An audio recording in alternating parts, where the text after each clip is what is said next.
to the Legislative Town Hall. First item of business here is going to be Pledge of Allegiance.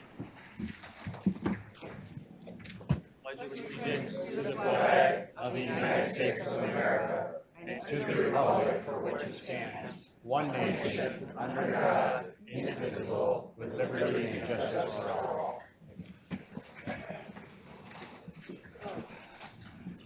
Our next item is adoption of agenda. I need a motion to adopt. Adopts the agenda. Support, Perna. Moved by Romano, supported by Perna. Any discussion? Seeing none, please vote.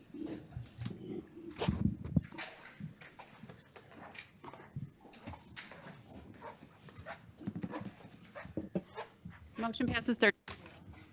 Okay, next is public participation. This will be the first opportunity for public participation for those who would like to speak for a maximum of 3 minutes on an item which is on today's agenda. There'll also be a second opportunity for public participation.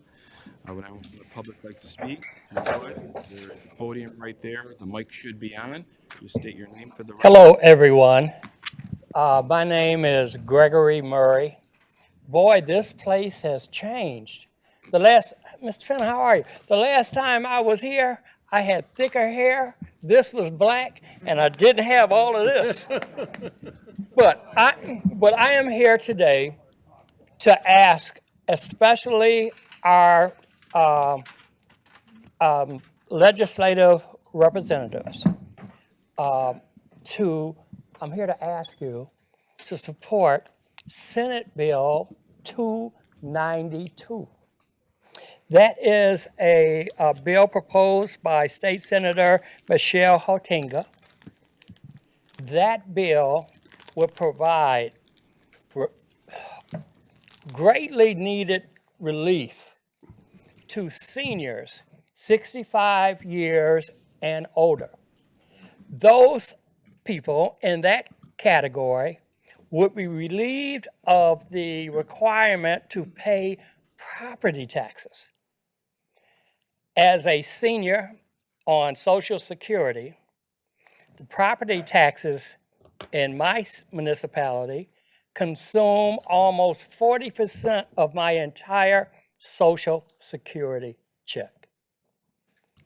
Imagine what type of relief that would provide to seniors living on fixed incomes who are now facing higher grocery or food costs, perhaps higher health care costs, and just everyday, sometimes life and death decisions regarding whether to pay for prescription drugs or to buy healthy food or to respond to other things that might occur in their households. This bill was introduced in May 2025 and would take effect January 2026. It's very vital to maintain a healthy household, maintain a quality of life for our seniors. I am 71 years old, and I am barely getting by. Imagine your nanas, your papas, what you could do for them. You have 30 seconds. Okay, thank you, sir. And so I ask you to support Senate Bill 292. And I'm going to do my best to make sure that that's widely publicized. And I thank you for the opportunity. Thank you.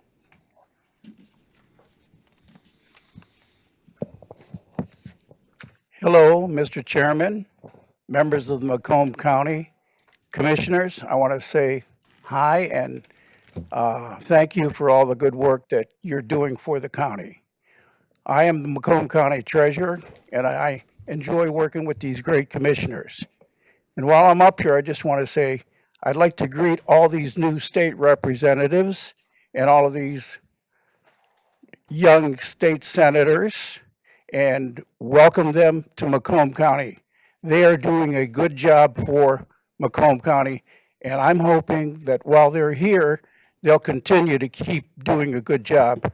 And I applaud them for coming to this meeting. Thank you very much, and best wishes to everyone.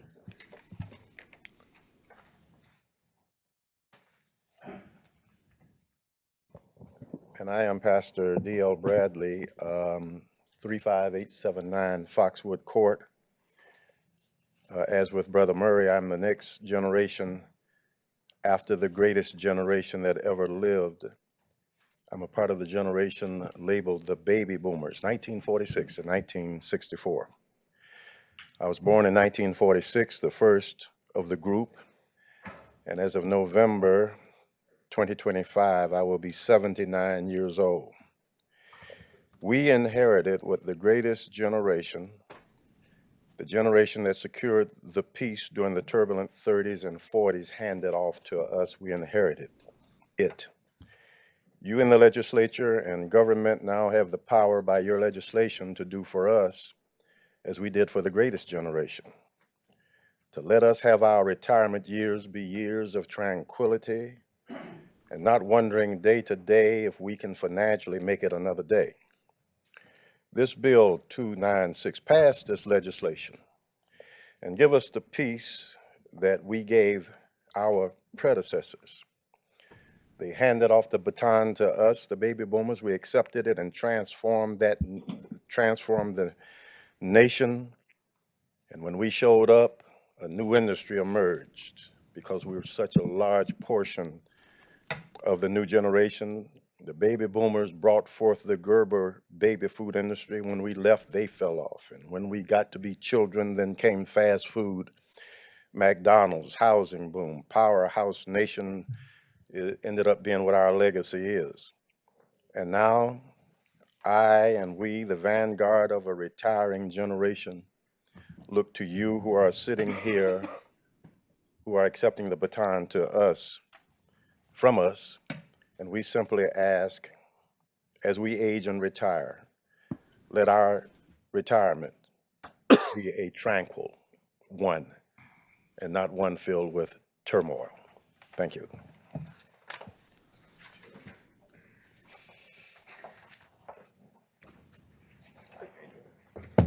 I'm Jim Wilton from Richmond, and I've initiated a recognition program for those who died in war, and I'm planning to spread it throughout the county.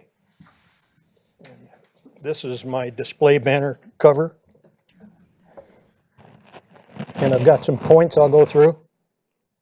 I'll use this display for events and things.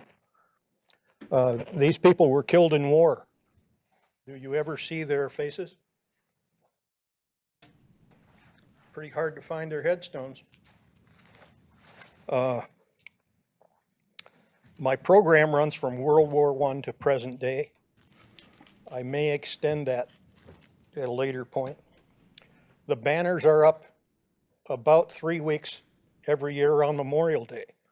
So you don't get used to seeing these people's faces. They go up and they come back down at about 4 weeks.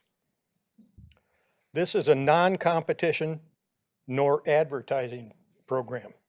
We don't do any advertising. We just simply see their faces.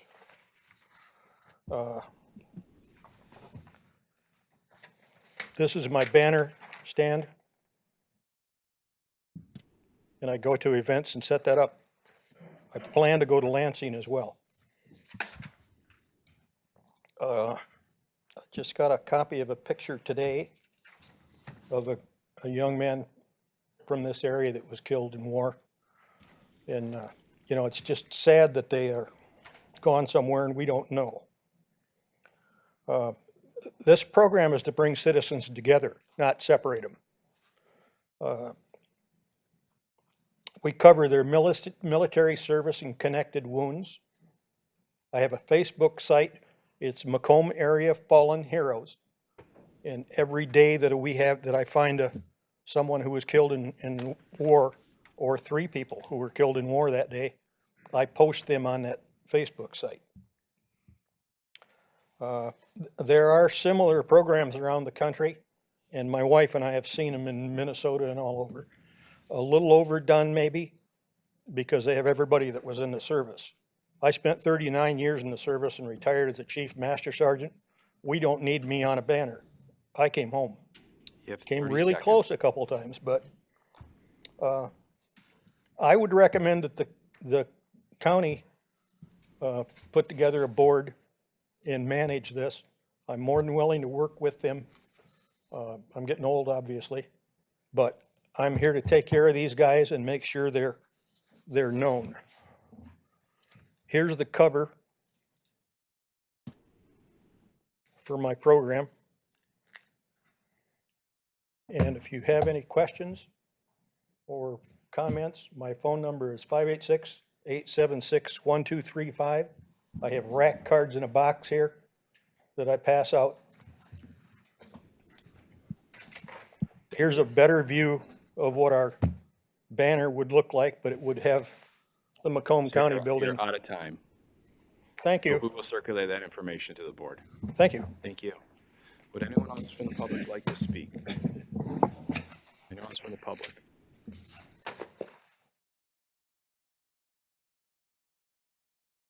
Good afternoon, honorable members of the Macomb County Commission and honorable legislative individuals. My name is Tom Matthews. I'm a member of several county organizations as volunteer, but I'm not here for that today. I'm here to make you aware of information for you to think about. In 2023, the Surgeon General of the United States issued a public health crisis report. It's on his website, 82 pages long. The subject is social connection. We have people in our country that live by themselves. They have no one. I've seen them, I've talked to them. We know that the population is aging. By 2050, there'll be a huge increase in the population of people in Michigan over 60 and over 85 years old. Families are getting smaller. People have less people to rely on. I encourage you to find that report on the Surgeon General's website and read it for your own edification. I think you will find it very, very compelling. Thank you. Anyone else from the public like to speak? Going once, twice.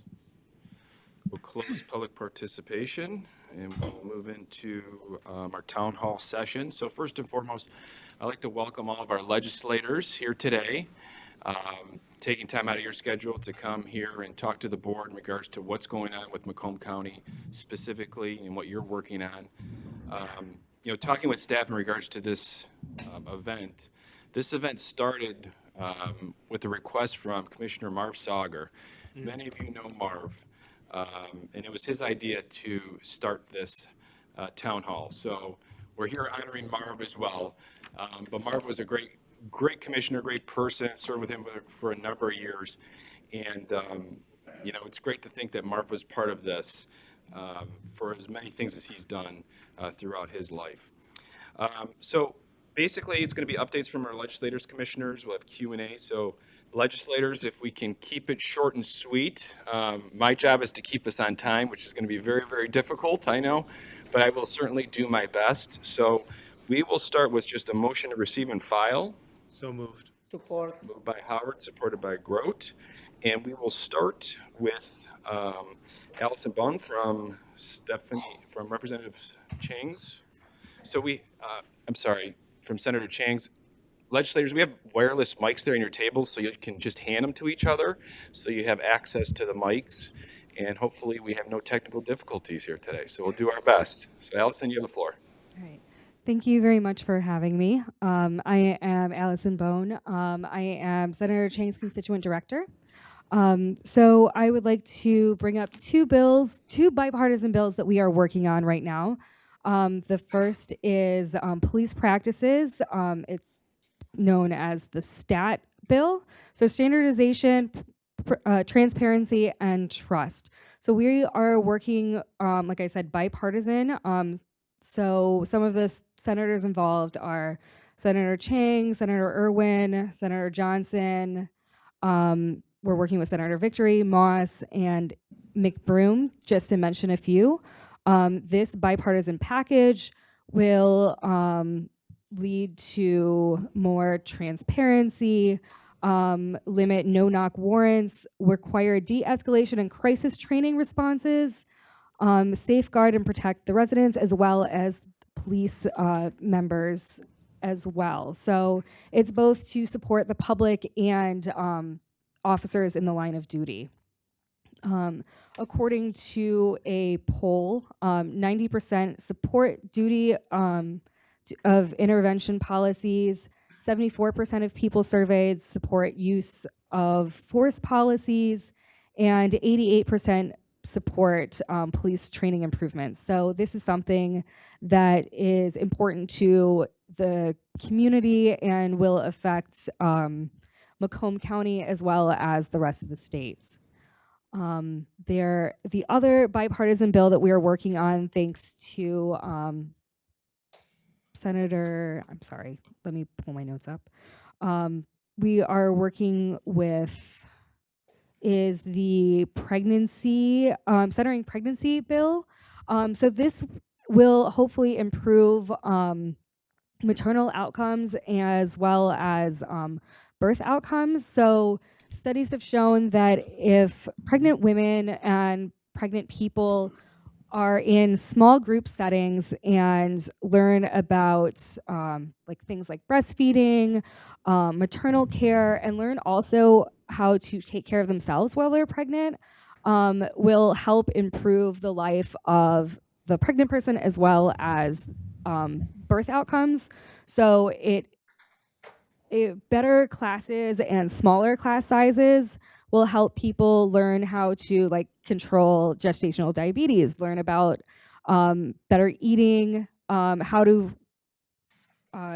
see signs of postpartum depression, anxiety, and other postpartum needs. And again, this is bipartisan thanks to Senator Weber. Would that be you? So maybe you will be able to continue this conversation. He happens to be next, so. But so also on the constituent side, so as I mentioned, I'm the constituent director, so I work more with people and like our residents. I'm sorry to put you on the spot. I was sort of put on the spot too. So anyway, I would like to just mention on the constituent side that we will be having upcoming this fall, we will have coffee hours or community conversations in Warren, and later in the fall, we plan to be up in Sterling Heights. We will also be doing something that we call legislative doors. So we will be going out to survey the community to find out how the senator can improve or what the residents of Macomb County are looking for from their senator, specifically Senator Chang. So we are looking forward to being part of the Macomb County community actively and work on bills to help the residents of Macomb County. Thank you, Allison. So, Commissioners, we're going to do questions. We'll let the legislators and senators go through first, and we'll ask questions thereafter. Senator Weber. All right. Thank you, Chair Sabatini and Vice Chair Haw. Thanks for hosting this forum, and thanks for the public being here. My name is Michael Weber. I do serve as a state senator for District 9, which in Macomb includes Sterling Heights, Utica, and Shelby Township. And, you know, I think obviously a lot of my colleagues are here. They're going to be talking about budget, roads, property tax reform, which we heard some comments on. You know, I'm going to use my limited time to talk about aerospace and defense industry, which obviously is a big industry for Macomb County. I do serve as the co-chair for our bipartisan bicameral aerospace and defense caucus.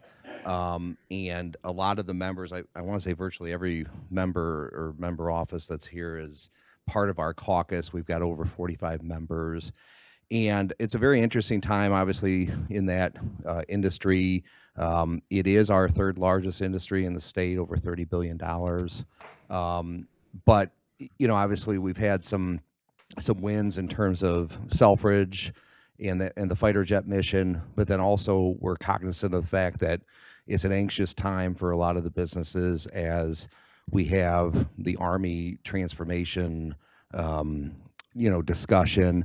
Our Office of Defense and Aerospace Innovation actually hosted a town hall in June in Sterling Heights with a lot of the businesses affected, just to try to get an idea of what the transformation will mean in terms of jobs and this and that. But we also see a lot of excitement going forward. I know Senator Slotkin kind of led a federal delegation meeting a week and a half ago where the Secretary of the Army came to Michigan for 2 days. It's the first time people can remember the Secretary of the Army coming especially up to Camp Grayling in some time. And the discussion was around the potential that Michigan has to develop drones, to develop other items that the Department of Defense will need going forward. So we're trying to put our best foot forward in terms of the transformation. It is happening, whether some of us want it to or not, but we see it as, let's try to use it as an opportunity to have some of our existing businesses and new businesses really get engaged with aerospace and defense and thrive in that space going forward. So good opportunity for us as a county and as a state. Thank you, Senator. Senator Klinefelt. First of all, Chair, you're going to need to put a timer on us because with as many of us as there are and knowing some of these folks, and my having sat up there and watched people talk for 25 minutes, not you guys, you need to, crack the whip and put a timer on us. Just a couple of Veronica. You got 3 minutes, Veronica. 3 minutes. Person who's holding the mic. I did use a minute. So just a couple of things. One of the things I've become increasingly concerned about, and I've been talking to my caucus over and over and over again, is the passing of bills for ongoing expenditures without finding a revenue source for them or finding a cut to cover them. Both sides of the aisle do it. There are exceptions. Senator Weber's one on research and development for that area, we believe will bring in more money to the state to offset it. So there are exceptions. But I am increasingly becoming concerned about that and just imploring everybody else to be aware of that. The other is, we know with this budget, Speaker Hall has made it clear that there won't be any quote pet projects in it. My position is we wouldn't ever need pet projects if the state and the federal government were serious about investing in infrastructure. City, township, school districts, county, modernizing our infrastructure and really pouring money into it, which creates jobs, which creates a better standard of living for folks. So I'm just going to make that case. I'm going to pass it off because I know that there's a lot of questions. Thank you. It's never fair to follow Veronica Klinefelt. Senator Hertel, she only spoke for a minute, so if you'd like to take her... Set a tough bar. Thank you, Mr. Chair and board members, for having us here today. One of the things that I think is great about working here in Macomb County is the way we're able to work together in a bipartisan way on a lot of really critical issues across all of our communities. And all of my colleagues that are here with me today, I think we've been able to work well on so many different things. I have the distinct pleasure of representing the entire United States shoreline of Lake St. Clair through Wayne County, Macomb County, and St. Clair County. And so I take that really seriously, and we distributed a document, if you don't have it already, you will shortly, that lays out all the investments we've made over the last 5 years to protect Lake St. Clair. Close to $100 million of state revenue that has come here to the county. And I know that the board has also used some of your ARPA funds as well towards some of these efforts and working with Commissioner Miller. And so I really appreciate the work that you have done. And I'm proud of the work that we've all been able to do from the state level to make sure we can invest in these critical water infrastructure projects all across our communities and across the county. But I think what that plays into is we've done the work here, and now we need others in our region to do the work as well. So I'm thankful that we have recently seen some push by Eagle to hold Oakland County accountable as well for their lack of investment in their water infrastructure. And so while it's just a start, I was happy to see that step take place, and we're going to continue to do that work here. In this year's budget that passed the state Senate, there is a line item to address the muck issue in Lake St. Clair that we have been meeting with residents on, working on with Commissioner Miller's office, and trying to figure out how we can both deal with the muck and where it originated from. And so we hope that's the next step in that process. Beyond Lake St. Clair, Selfridge Air National Guard has been another priority of mine, and we've seen the award of a fighter mission. I think we're all very proud of that. In the last 3 state budgets, we have invested tens of millions of dollars into Selfridge Air National Guard base to make sure we can attract a new fighter mission at that base. And in the Senate passed budget that passed earlier this year, that total would come to $54 million of state investment to make sure we can move that runway at the base and attract that fighter mission. So while the fighter mission is now awarded, we have to have a runway that can accept that fighter mission, and we still have to continue to do that work. And I'm grateful to be working with partners in the federal government to make sure that happens. So those are 2 of the big priorities that I've worked on over the last couple of years. In the interest of time, I will pass the mic along. Thank you very much. Thank you, Senator.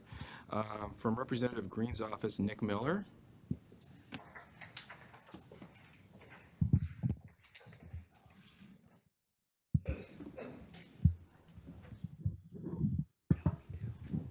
Hello, my name is Nick Miller. I'm filling in for Representative Greene today in the 65th District. Speaker's not on.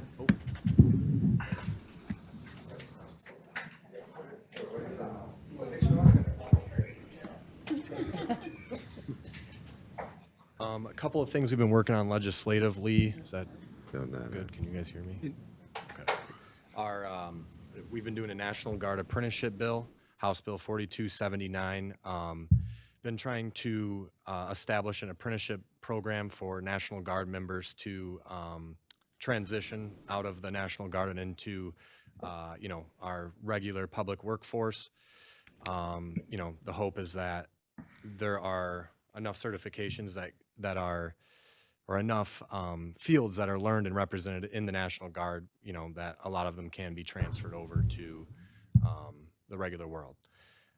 And then in addition to that, our office has really been working on our legislatively directed spending items, a couple of those out in St. Clair County.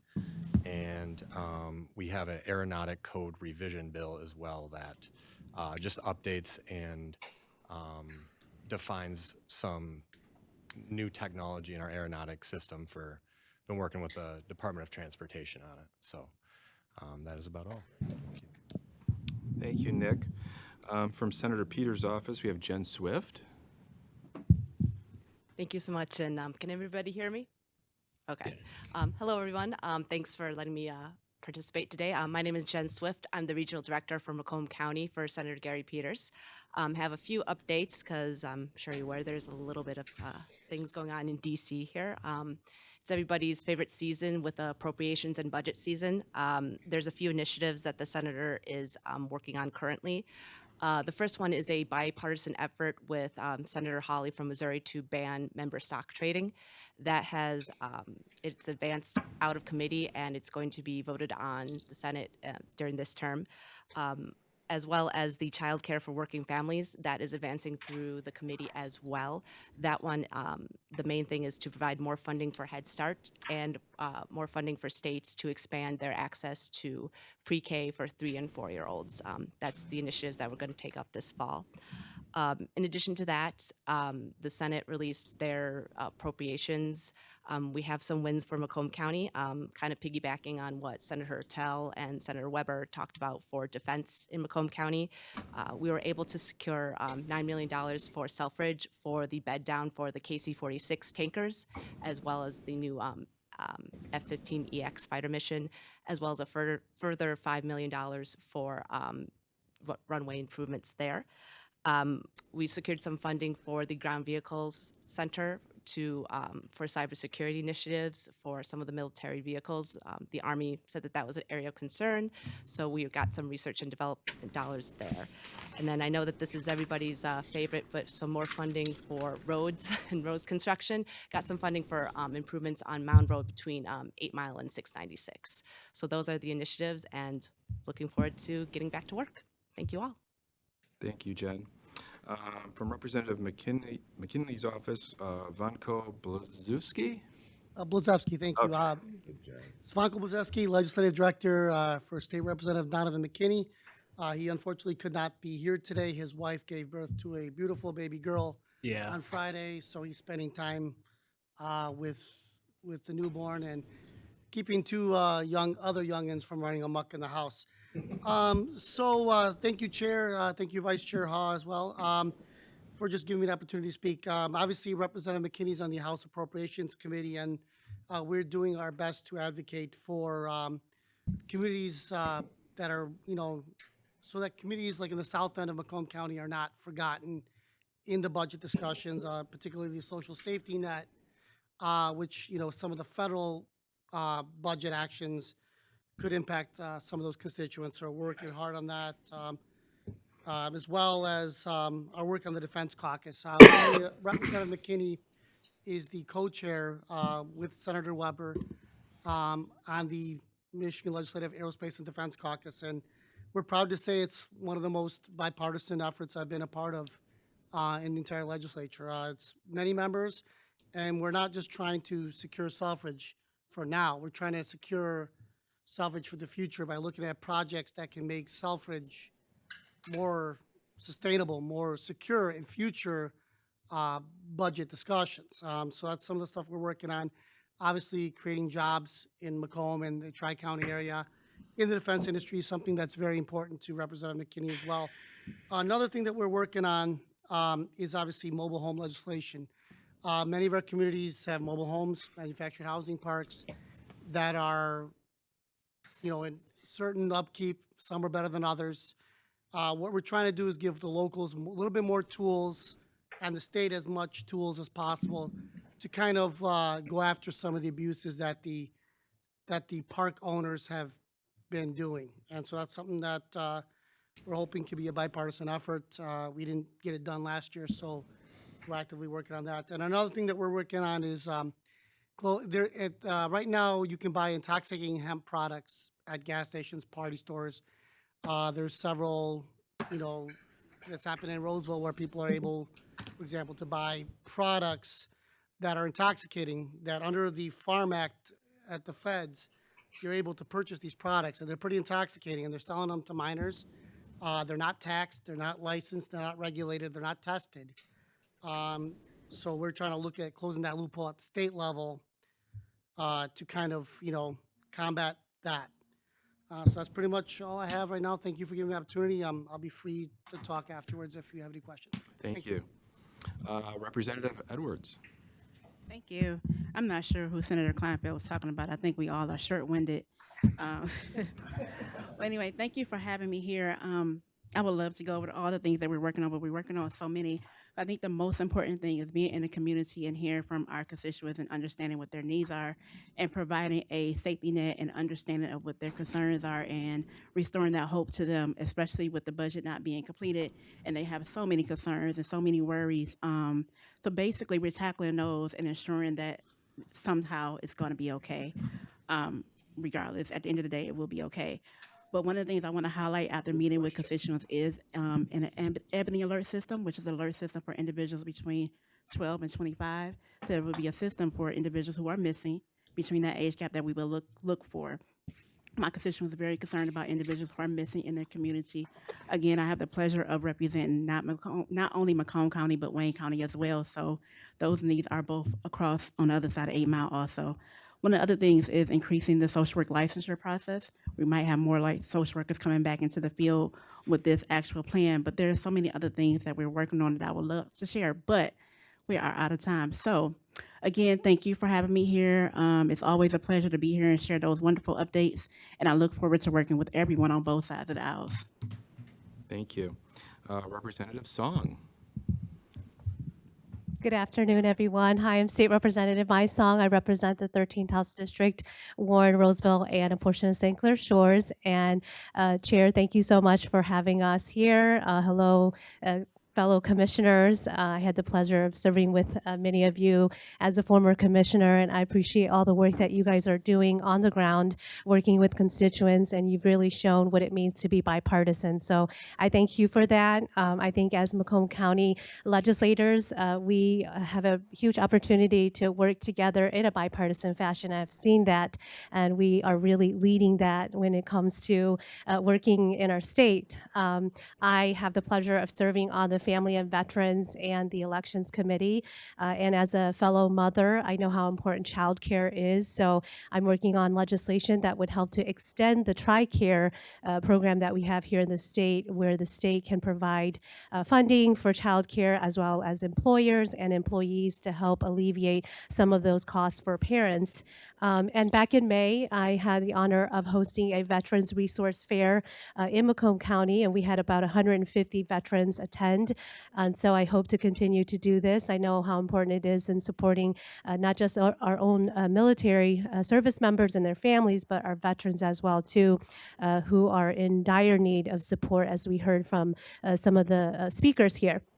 And I would be remiss if I didn't share that we currently don't have a budget done. Michigan has in statute that we have to have a budget done by July 1st, but unfortunately we were not able to meet that goal. And I know that our local school boards have passed resolutions to urge the legislature to pass a budget, because schools have to pass a budget by July 1st. And so it has been very difficult for schools not knowing what money they would be getting from the state. So I'm looking forward to us going back into session tomorrow and hopefully putting together a budget that will work for schools and families.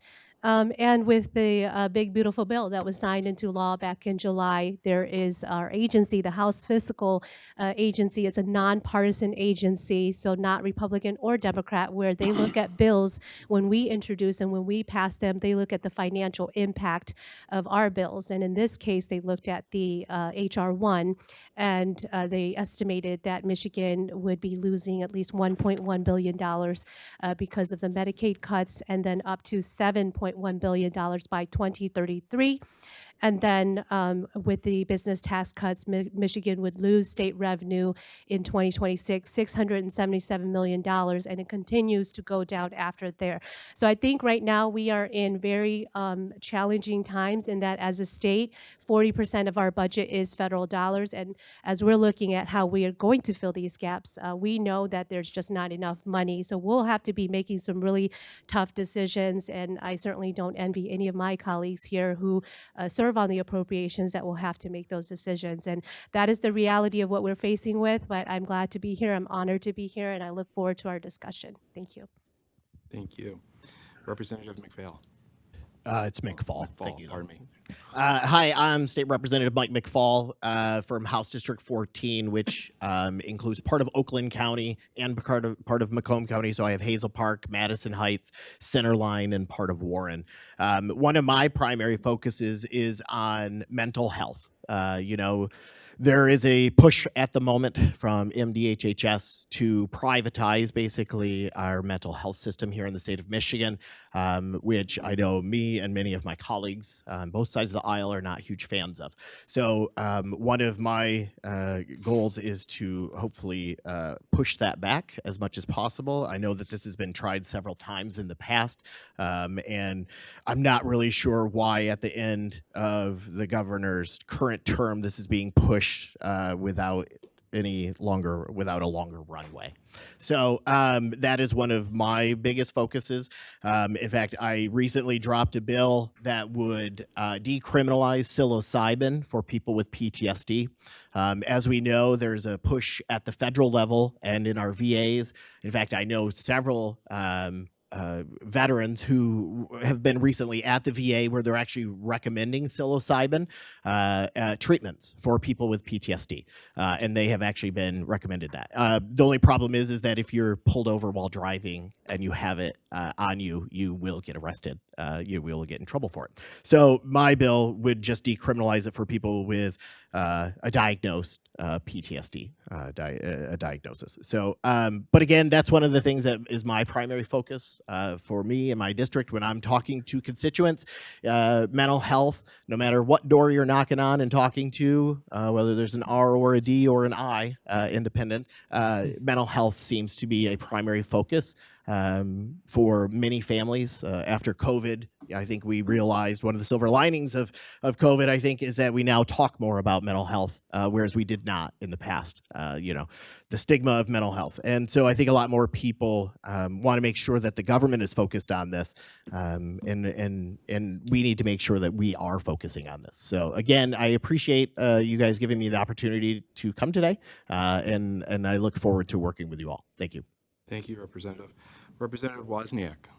Thank you, Mr. Chair. I apologize for being late. I got sideswiped on the way here, right at Cass and Grossbeck. Luckily, we exchanged our insurances, so everything's good. Nobody got hurt. That was the best thing. Just for my curriculum vitae, actually, I wanted to start for the people that don't know me. I'm a lifetime East Sider.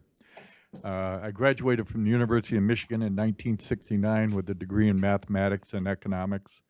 I've been a business owner for many, many years, particularly in the construction business. I've been a real estate agent for 50 years. I went to MSU Law, Little Greene. Oh, yeah, okay. Go blue, too. In 1998, during that time, I worked in the Macomb Circuit Court for Judge Deborah Servito, and then I worked in the corporate counsel office here with Frank Crescio. In Shelby Township, I was on the board for 3 terms, on the Planning Commission, for the Construction Board, the DDA, and on the Board of Canvassers. In Macomb County, I was on the Board of Canvassers and Economic Development. In the state since 2018, I've been in both the House and the Senate, and currently I'm on the Judiciary Committee, the Regulatory Reform Committee, which Rep. Aragona chairs, Families and Veterans Committee, which I'm the Vice Chair, and the Joint Committee on Administrative Rules, of which I am the Chair. And then also the Michigan Biosciences Committee for the state. Going back to just a second on the mental health issue, and Mr. Kraft, I really appreciate all your efforts here in Macomb. And I oppose also, like Rep. McFall, any type of hint that MDHHS is going to try and privatize that. I really appreciate, again, the work you've done, and I think we're exemplary in the whole state for our community mental health. Some of the things we've been working on, we're working on cutting the income tax rate to 4.05%.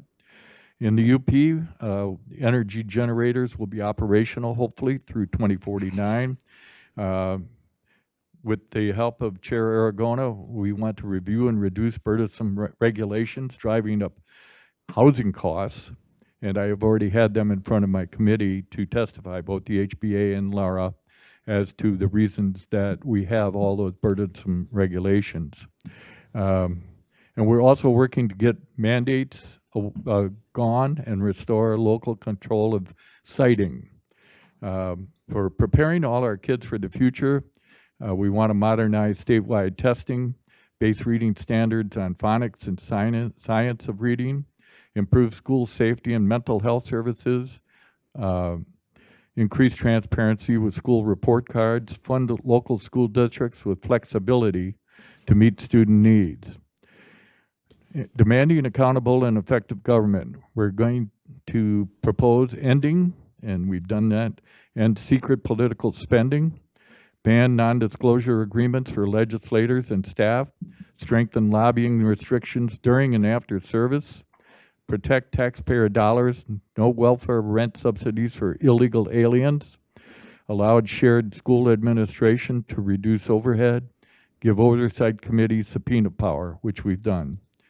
For building safer communities, we'd like to ban all sanctuary cities in the state and block state funding for sanctuary jurisdictions, and establish a public safety and violence prevention trust fund, which is now in process. Unleashing affordable and reliable clean energy. We support nuclear and hydrogen energy development with tax credits and grants. To strengthen and empower our communities, a road funding plan without tax hikes or new debt.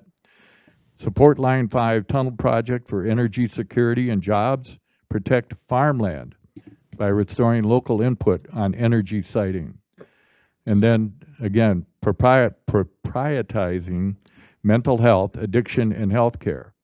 Protect patient data storage, crack down on fentanyl trafficking, expand licensure compacts to improve healthcare access, create a silver alert system, which I'm glad to say we're getting that through, strengthen oversight of child welfare and public assistance systems, to grow our economy, add trade school options to dual enrollment, maintain Michigan's tip credit, balance small business policies, support suffrage with the jet missions and defense industry, which Senator Weber is completely involved in, and I appreciate that. Representative, I'm going to cut you off there because we're out of time. Senator Klineffelt's going to start throwing stuff at me if I don't. Yeah. So She would.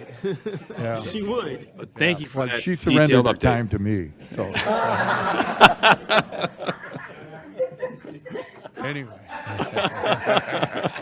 Anyway, I'm glad to be here, so. Thank you, Representative. Representative Aragona. Great. Thank you, Mr. Chairman. And thank you, everybody, for having this open dialogue and this discourse. Obviously, in the state legislature, I have a number of colleagues in the House. We have a number of colleagues in the House who have multiple counties, right? And the three senators who are here, they have a number of colleagues that have, over 10 counties in their districts. It looks a little different here in Macomb County, right? I mean, we have one board with multiple legislators, and different isn't a bad thing. It just means that there has to be more communication. So really appreciate you guys doing this, and happy to have this open discourse. And whenever you guys need anything, I think I can speak for all of us. Just please pick up the phone. And if you have any questions, please pick up the phone. Want to start off, one of the big issues that's been out there for multiple terms now, roads, obviously, right? So at the beginning of the term, the House passed a $3.2 billion plan without raising any revenues. It was a bipartisan plan to get more money to roads. One of the big things that a number of us in the House really wanted to see in that plan was money going directly towards local roads, right? If we had this magic pot of money that can make sure that Hall Road and 26 Mile and Groesbeck and Gratiot and Mound and Van Dyke were primo roads, they were just magically the best roads in the entire nation, we would all still get calls, right? Because people pull out of their driveways and there's still problems there. So we wanted to make sure that there was still some type of match program. There was still something to pay for those roads. So we passed that out of the House. The governor also matched with her version of a plan. She had a plan, some new revenues, some things she agreed with. And she has mentioned that she wants that in the upcoming budget that we're going to have by October 1. At this point, I think a lot of us have done what we can to put our fingerprints on it. To the former legislators here, former Representative Ha, former Representative Goyke, I think you guys can probably agree with me at this level that it's such a big item that a lot of these things will try and influence. We'll try and get as much as we can for Macomb County. And I think I can speak for all of us here. We're going to try and get as much as we can here for Macomb County. But at the end of the day, that's going to be kind of one of those things that really gets worked out at a quadrant level with the governor. But I'm very hopeful that we'll have some type of plan with increase in road dollars coming for the state by October 1. So that should be good news. As my colleague Rep. Wozniak mentioned, I'm the chair of reg reform. So there's a number of regulatory things that we do. Higher regulatory businesses go through that, whether it's casinos, liquor, and marijuana, as Z mentioned. I don't know if I should call him Rep Blazevski, but Legislative Director Blazevski mentioned. So I do want to get into a few of those things. Can you guys hear me? Yes. Okay. As it relates here to Macomb County, Macomb Community College, I don't think we got any representatives from Macomb Community College, but Macomb Community College is looking for a liquor license at their South Campus. They do have one at their Center Campus. They were looking for one at their South Campus, working very closely with Representative Wayno, who's been great to work with on that one. I think one of our commissioners might know him. Yeah, okay. So he's been doing some yeoman's work on that.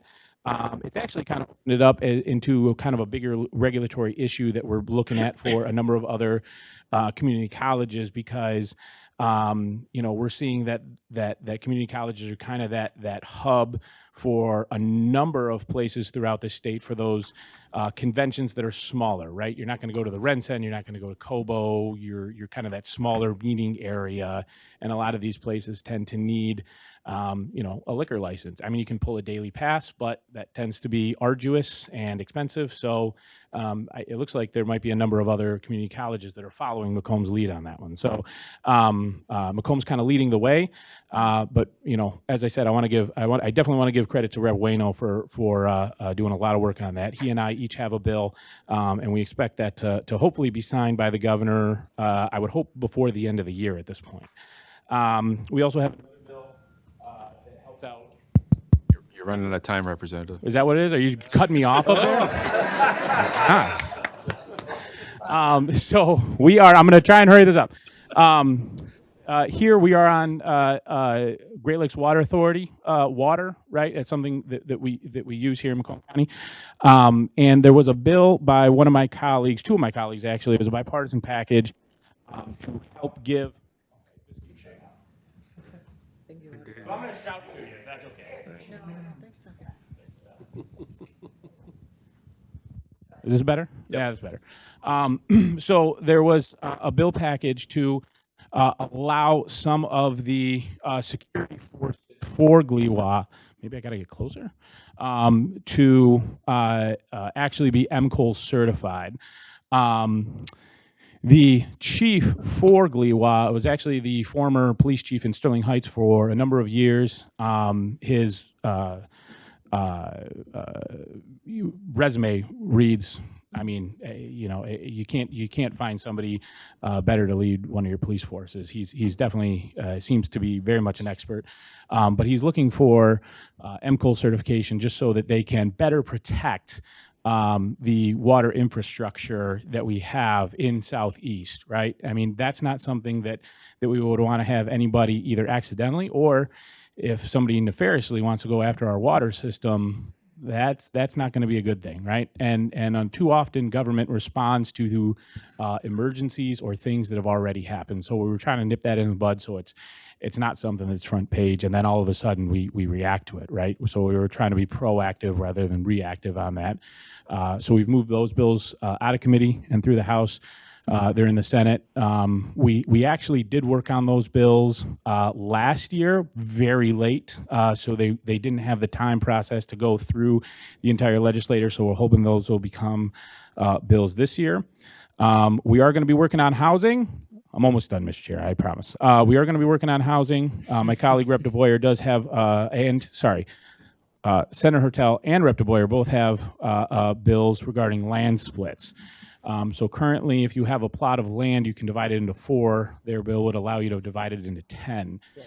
Why is that important? It helps with the finances and for some of these plots to become far more viable, that you can build on them when you have plots, especially in more built up and urban and suburban areas. This is really a bill that's going to help out Macomb, Oakland, Wayne, Kent, Saginaw areas rather than places that are outstate. I mean, outstate, you can buy land around it for cheaper. But if you have a landlocked property, that's really where it's going to help. I'll let Representative DeBoyer get more into that. And then finally, I do want to touch on marijuana because that is going to be a big issue in the fall. I got a call from my supervisor just last week before, Supervisor Viviano. He said, Joe, we just the sheriff just went into somebody's house. There's some issues.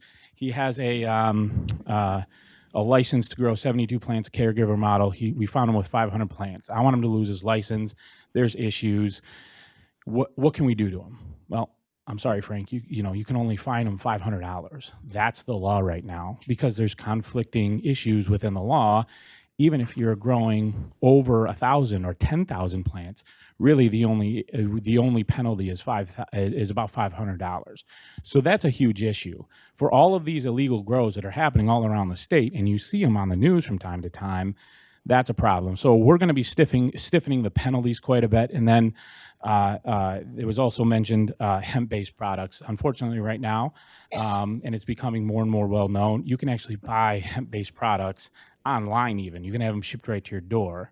Nothing's really illegal about that. That's a problem. It shouldn't be that even a 13, 14, 15-year-old can take mom or dad's credit card, purchase gummies online, and have them shipped to the door. Technically, the companies didn't break any laws as long as somebody sat there clicking a button saying, yes, I'm 21. So those are big issues that we need to fix. So that's what we'll be doing. I do want to give Representative McFall a shout out because I know that he is very interested in those hemp-based products, fixing those hemp-based products. Sorry, not calling him a user. I'm just saying he does want to help fix those. So thank you. Thank you, Representative. Representative Mentzer. I'm next. I'm 61. You're 60. Denise. Good thing he's my representative. Hi, Denise Mentzer here. I'm not going to go into a real long list of everything. I'll just tell you real quick. I'm working on, medical debt not going on your credit rating. I'm working on banning non-competes. It doesn't make any sense that if you work at Subway that you can't go work at Jimmy John's because they have a non-compete. That's ridiculous. We are working on a package. I have a bill and a package on terroristic threats, and we want to change some rules here in Michigan to match what the Supreme Court has said. I'm also doing some microplastic things. We are very lucky we have Lake St. Clair here, and we have the Great Lakes. I know that, Senator Hertel and Representative St. Germain deserve a lot of credit for the things that they're doing, along with Candace Miller, to protect our Great Lakes.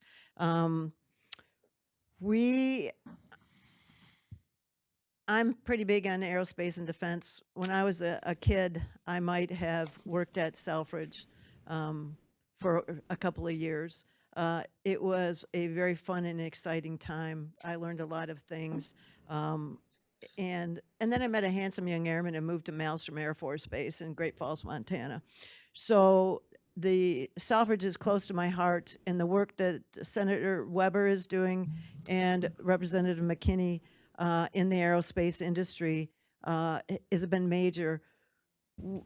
As our county executive says, we are the arsenal of democracy. We need more aerospace businesses here. We need businesses that can work together. We need skilled and trained people. So whatever we can do in the House to make sure that that happens, we will do. There's no ifs, ands, or buts about it. We will do it because you know what? We're bipartisan here to do that. We're a bipartisan group that believes in our county. And one of the things, and these guys get tired of hearing it, Macomb County needs to stick together. Whether you're, see, he's already laughing. It doesn't matter. The Democrats aren't going to fix the damn roads by themselves, and neither are the Republicans. If we work together, maybe we can. Maybe we can solve some other things. So a good, strong, bipartisan commission of Republicans and Democrats is what's going to help Macomb. That's what's going to make the difference. I can tell you, I agree. I sat through a briefing the other day on the PHIP changes, and I'm not a fan. I think it was ridiculous, and the condescending attitude that we received from the speaker about this change kind of irritated the hell out of me. And I intend to fight that with everything that I have. Another thing that we're going to have to look at pretty closely here soon is drone regulations. We all know about the incident that happened at TACOM, you know, with the guy that had an armed drone outside. Well, we need to change some things. We need to have some jammers here, drone jammers. We need to have some better regulations here to protect Selfridge and our airspace. And just in our neighborhoods. I mean, I see drones flying over my neighborhood every once in a while. So we need some better regulations on that. And I'm going to ask the question that you guys all should be asking. And that question is, where in the hell is the budget? Thank you. On that note, Representative St. Germain. I'm going to stand up just to prove to you that I'm short and sweet. But Denise is right. Macomb does stick together. We do some good things and a lot of things that not everybody realizes. But nobody's going to be surprised. One of my biggest prime focuses is Lake St. Clair. I live on Lake St. Clair. I've always lived near the lake, on the lake. My kids love it. And I am proud to say within the last few months, we've had a lot of wins. We're not done yet. We're still fighting. We're dealing with the combined sewage out of Oakland County. We're gonna get it done sooner than later. Just a few weeks ago, my office, we hosted a roundtable with Freedom Boat Club, which is right by the DNR site at South River Road, if you know where that is. Anyways, it was regarding the M. woli, which is a harmful algae. It's also known as limbaya or muck. It's a problem. It is consuming bays. I have some constituents who can't even go out. They live on the lake, and they cannot even go outside and open the windows. It's smelly. It's gross. So July 21st, Eagle came out all the way from Lansing to Macomb County, along with Commissioner Miller's office and elected officials from Harrison Township and St. Clair Shores. And at first, you know, Eagle claimed it was a district issue. Well, those are fighting words because Lake St. Clair, it is a major waterway, and it deserves to be promoted and protected. So we need help. We need help from Eagle. We can resolve it. This muck, this M. woli, is not native to Lake St. Clair. There are other states that have had to deal with the problem. And Alabama, they removed the muck and then they treated it with an algicide and got rid of it by about 80%. So it can be done. Hopefully we get the funding. Army Corps of Engineers, we need funding, I think it's $800,000 to remove it, treat it, and hopefully get rid of it so we can continue to enjoy our lake, St. Clair, for generations to come. So with that, I don't know why I'm still standing. And finally, Thank you, Representative Commissioners. DeBoyer. Yes, thank you. Thank you for doing this, having this platform so we can at least help you guys understand what we're doing on a regular basis. I'm Jay DeBoyer. I represent the 63rd House District, which is essentially the southern half of St. Clair County, and then the city of New Baltimore and Chesterfield Township. I, too, have the pleasure of representing communities that essentially are waterfront communities from the city of St. Clair all the way down to Cotton Road in Macomb County, St. Clair River, Lake St. Clair. And water quality is extremely important to me. It always has been. And I can say that Macomb County has a very good contingent in the legislature, whether it be Senator Hertel, Senator St. Germain, or myself, that water quality is very high on. Senator, they call you Senator? Congratulations. Sorry about that, Senator. But we have a very good contingency that is very concerned about water quality. One of the issues that is important to me with water quality is the Phragmites issue. Where I reside, the marshes of Lake St. Clair have been completely 100% inundated with Phragmites. And if you know anything about the necessity of a marsh, that is your first defense on cleaning the water that's on its way into Lake St. Clair and the St. Clair River. And when things like cattails, natural cattails, bulrushes, naturally occurring native bulrushes and cattails are eliminated, you lose a tremendous amount of water quality prevention that nature just does on its own. So I'm pushing both at the federal level, and I'm having conversations with other legislators at the state level to establish a program that would address some of these marshes that have been inundated with Phragmites. Not to mention they're an unbelievable fire threat. I don't know if you've ever seen them burn, but they are unbelievably dangerous when they burn. So that's one of my just simple water quality priorities. I'm in my second term. I'm the chair of the Oversight Committee. We've been doing a number of things in that committee. Primarily what our focus is with that committee is to look at the operations of state government, look at how they spend the dollars, look at whether or not they're actually getting an outcome with the expenditure of those dollars. Representative Mentzer sits on with me. We have a number of topics that we've talked about recently that I think you're going to see come before our committee. Macomb sticks together. We do. You do have a very good contingent, whether they be Republican or Democrat, with regard to their interest in the well-being of Macomb County. I think we're very fortunate to have that relative to some of the other counties. Personally, Representative Aragona did mention I do have a bill that I've worked closely with Senator Hertel on. It's a land division bill. The idea behind it simply is that as the sprawl occurs and it pushes out into the more suburban or rural areas, farmland is really, it's getting chopped up. And there are parcels of land within Macomb County, within Oakland County, within Wayne County, that they don't justify going and doing a subdivision act. That you might only be able to create 8 or 9 lots. So what's happening is these parcels, 8, 10, 12 acre parcels that may be entirely surrounded by a subdivision are sitting there while developers can go out into the more rural area and start to chop up farmland, frankly. And part of the motivation behind this bill is to prevent that from happening, have a smaller footprint when it comes to development. And additionally, in the housing issue that we are facing, perhaps create more buildable lots that helps drive down the cost of buildable lots. So that's the essential idea behind that. So we are working through that. I believe it is in Senator Klinfelt's committee right now.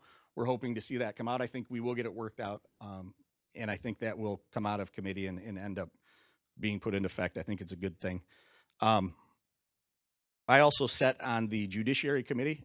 I also sat on the Economic Competitive Committee. And again, we're looking at things in those committees that are impacting quality of life and the business climate in the state of Michigan. There is one item that I don't know if Nick touched on it or not. It's the CMMC certification, which is, I don't know if the commissioners are familiar with that, if they've been working on that at all, but I've been working with Representative Greene. Representative Aragona has been involved. And the CMMC is a certification that is required by defense contractors. It's new. It was new about a year ago. It's a certification that's required by defense contractors to be able to participate in the bid process for defense contracts. And as you know, we have a number of corporations, businesses in Macomb County that are in the industry. We have lots of mom and pop businesses that are potentially in the industry. And what this CMMC certification requires now is that if you're even down at the bottom where you're producing screws for a military project, you have to have the CMMC certification. The issue with it is for some of the smaller tool and die shops is that it's rather expensive, time consuming, and it is a certification that makes you cyber secure. So when you receive blueprints, when you receive design, you are deemed to be secure, because there has been cases in the past that defense contractor blueprints, in fact, one of the fighter jet blueprints was hacked out of a small tool shop, and then that plan for that fighter jet was actually sold on the World Wide Web to the highest bidder, which was a foreign nation. So this is necessary. It's very important, but it's costly. So we have spoke with Representative McLean's office in DC, and at the state level, we're working to see if we might be able to create a grant funding process that would help these smaller businesses to become certified, which will then help keep that business here in Macomb County. So I think that's a priority. Representative Greene has been kind of leading on it, but there's a lot of support, and I do believe it's a bipartisan support on that issue. So that's a very important thing. And the last thing I'll just touch on, I am batting cleanup here, so I'll get us done, is for me, roads, public education, and infrastructure. Those are the priorities. And I think that in Macomb County, those three things are extremely important. We all know, and again, Representative Aragona has been arguing hard for lane miles as opposed to road miles for funding. Infrastructure, I think, is obviously a top priority with Candace Miller. And then public education, because this is what is going to create the people that have the skills and the quality of education to work in not only the auto industry, but the aerospace industry and the military defense. So that's a quick wrap up for me. Thank you, Chair. Thank you. All right. First commissioner on deck here is Commissioner Kraft. Thank you, Mr. Chair.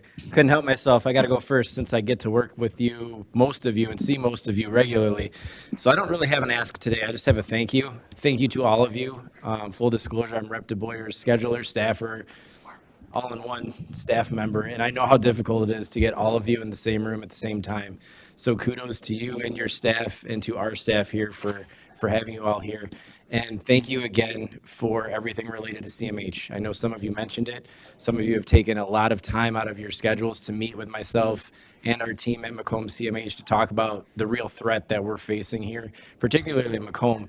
And as was said earlier, we've done a lot of good things here over the years. I've been on that board for 8 years now, and we came from the bottom. Now we're here, honestly. We really were struggling for a long time. Senator Klinefelt knows that. She was on this side of the table then, and we're doing a lot better now. So I just wanted to thank all of you for taking that time to meet with us, to speak with us, to meet with me, to speak with me and our team. And for those who I haven't talked to yet, if you have questions or comments or anything going further, you know where to find me. I'm in the Capitol building most days.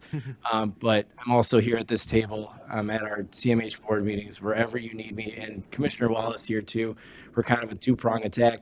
So if you need anything from us, we're happy to get it to you. Anything to help fight the fight, we can get it to you in no time. So I just want to thank you all for your time here and thank you for being here today. Thank you, Mr. Chair. Thank you. Commissioner Zinner. Thank you, Chair. In regard to the water, I've had many citizens contact me. I've been to their places. I understand the problem personally because everything is personal. You know, if it's your house, you're losing dollars of value. Your children can't go in the water anymore. There's so much brought up. But one issue especially is in Southeast Michigan, there are 4 million people that drink the water that is from Lake St. Clair, from that whole area. So when you physically see, which I've seen a lot of it, that it goes very deep, and you take a shovel and dig into that, you have to get through it. It's hard. The sunlight can't get through to the bottom of the water. I mean, it's bad. It's really bad. And you think of all of that that's there, and it's going downstream. And that's not from Oakland County. That's the new name, Emboli, which will probably have more names as it goes on down in time period. So that has to be addressed for health of everyone, of 4 million people. That's of great concern to me, and I know everyone, but I just want to make that specifically clear. People can't go out in their boats. They can't, they're literally losing the value of everything. We are all losing the value of everything because that Lingbaya Emboli is taking over the lake. It's not stopping. It accumulates at the shore, and then it literally takes over. There's areas called the football field, and that football field is going out into the lake, and it needs to be stopped. it needs to be taken out, burned, do whatever they have to do, because there won't be a lake at some point. And it's not just there. It's in different places in Michigan. It's in different places in the country, as Alicia had said, and others. So it really has to. It's just bad for everyone. Thank you very much for coming, and thank the citizens for being here too. Thank you, Chair. Commissioner Howard. Thank you guys for being here. One of the, I feel like the best parts of this job is being able to work with so many of you, and that so many of you guys are so accessible. I know I can call Senator Weber, Senator Klinefelt, Senator Kerf, Veronica, and I'm just butchering names, but I feel like I talk to Z all the time, same thing with several of you. But what's great about that is I get a lot of questions that have nothing to do with being a county commissioner. I'm sure you guys get some of those as well. But the number one question that I get, and it's been growing in great succession recently, is about education. I grew up pretty dirt poor. I mean, we grew up eating the mystery meat out of a gray can and a block of government cheese, and sometimes we would have lights, sometimes we would not.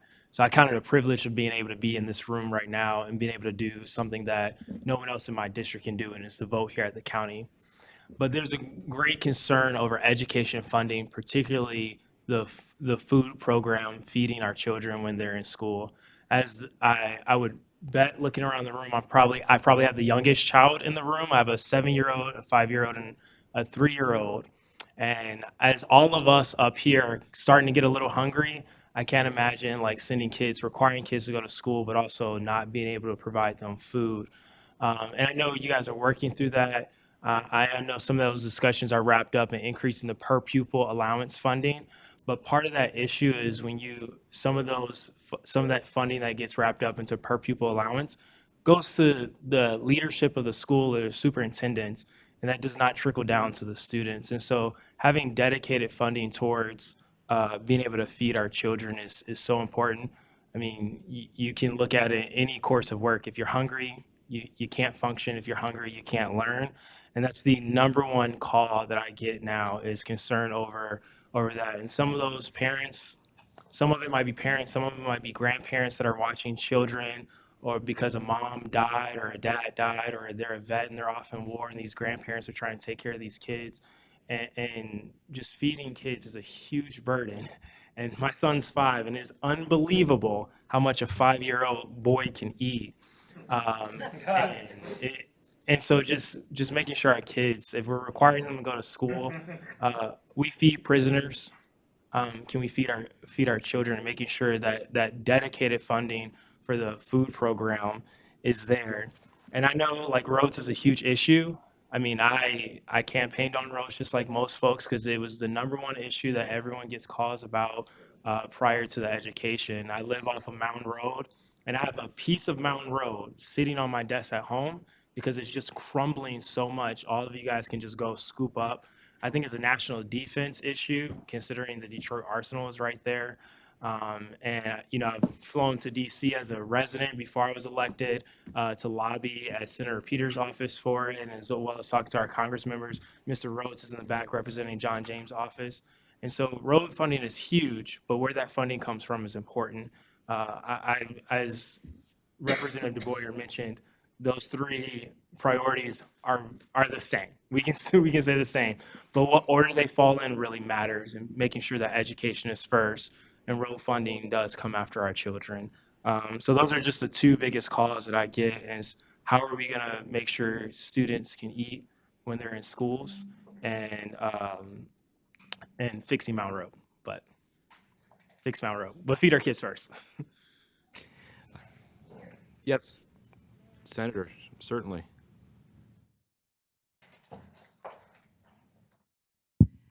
Well, first of all, if I knew nobody was going to actually ask any questions, I'd have talked a lot longer.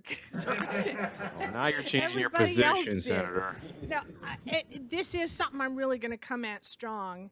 The Senate passed the entire budget like we're supposed to, in anticipation of having the budget by July 1, which we're supposed to do. That didn't happen in the House, but the House did pass education budgets. And as he's saying, and I've been diving deep into that because I don't have any other budgets to dive into, quite frankly. And what they're doing is they're taking away all grants and rolling them into per pupil. That is a massive shift from poorer districts that have kids that are in great need to wealthier districts. The federal government's already doing that for us in their bill, and now we're going to pile on top of it. It's going to be a huge issue. And I'm just going to give you one example. It is not in this county, but I just couldn't believe it. It is government that poisoned the kids in Flint. We did that. And in their bill, they're stripping out all the money to give those kids special services to turn it into a per pupil allotment, which is a shift from a poor district with poisoned kids to wealthier districts. And because of that, if the rest of the budget is going to look like that, I don't know how we're going to have a budget by September 1st. It would have been really helpful if we had that budget at least before July so that we had the summer to try to hash it out. But if we can't get to an agreement and everything shuts down, it doesn't just affect the schools, it affects you guys and it affects your services as well. Thank you. One last thing, Chair. Hold on one sec, Commissioner. Representative Zvonko, would you like to say something? Yes, thank you so much, Chair. I certainly don't want to turn this into a debate. Full disclosure, I did not vote for that bill, but I think that this is an indication as to why we are where we are, because frankly, my caucus cannot fathom the fact that children will go hungry because we are cutting the universal free breakfast and lunch out of the budget. We know that school districts have already announced that they will only be offering the free breakfast and lunch through the end of September. Beyond that, they cannot and do not have it in their budgets. There are school districts that are borrowing money in anticipation of the state sending them money. So we are doing a disservice by not having a budget, but by also cutting these critical programs. And while $12,000 per pupil sounds great on paper, as Senator Klinefelt said, it's robbing Peter to give to Paul.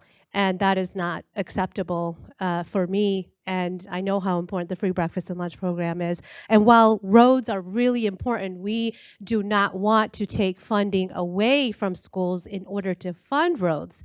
And if you hear, some of the things that are being said about, not raising taxes in order to fund a road program, I mean, well, where is that money coming from then? It has to be taken from some other pot in order to go into roads. So we know that the school districts have passed a resolution asking that they do not want to have any other budget negotiations being made until a school budget is done, because we should hold schools harmless. So 100%, understand where you're coming from, as a parent with young children. I think it's important for us to feed every child. And thankfully, in some school districts, they're still able to do that, but for others, they're not. So this is a major concern, and we're going to continue to have these discussions as we hopefully get through to the September 30th deadline. Commissioner Howard. Yeah, just a quick comment. And the reason why my concern over the per pupil allowance is I live in the poorest house district in Michigan. The median salary in my house district is $14,000. The superintendent for my local school district rakes in well over $250,000. 80% of the students that are go to my school fall well below the poverty line. And so when you guys passed record funding in prior years and have constantly increased that money gets wrapped up and goes to the administration. It does not actually go to the kids who so desperately need it. And so appropriating it in a way where kids receive the funds that they need is so great. And schools, there's one school district in our city that is already laying off staff. And when school starts in 3 weeks, they will have no nurses in Macomb County, in one of our school districts, because they don't know how they're going to pay their nurses. So that's all. Commissioner Perna. Thank you, Chair. I just have some general comments. One, I'm on a school board, but I'm looking at what the state's reps and the senators have said today. And every year, it seems the same topic is coming up every year. Roads, budget, schools, mental health. and we don't have a solution that we can eliminate one of those needs. The biggest thing right now, in my opinion, is that the school budget. Here it is, schools are doing their budget and they don't know where they're going to be. I don't know if anybody wants to respond to it, but I'm curious as to, is there going to be some legislative changes that the House and the Senate are going to do their budget before the schools can do their budget? I mean, this is really critical. If you look at the school budget, what is it for? It's to train our young kids to be our future leaders of this county and this country. And we can't even clean up our own house. And I don't know if anybody wants to respond to that. Is there legislation now in place that is going to force the Senate and the House to do their budget before the schools can do theirs?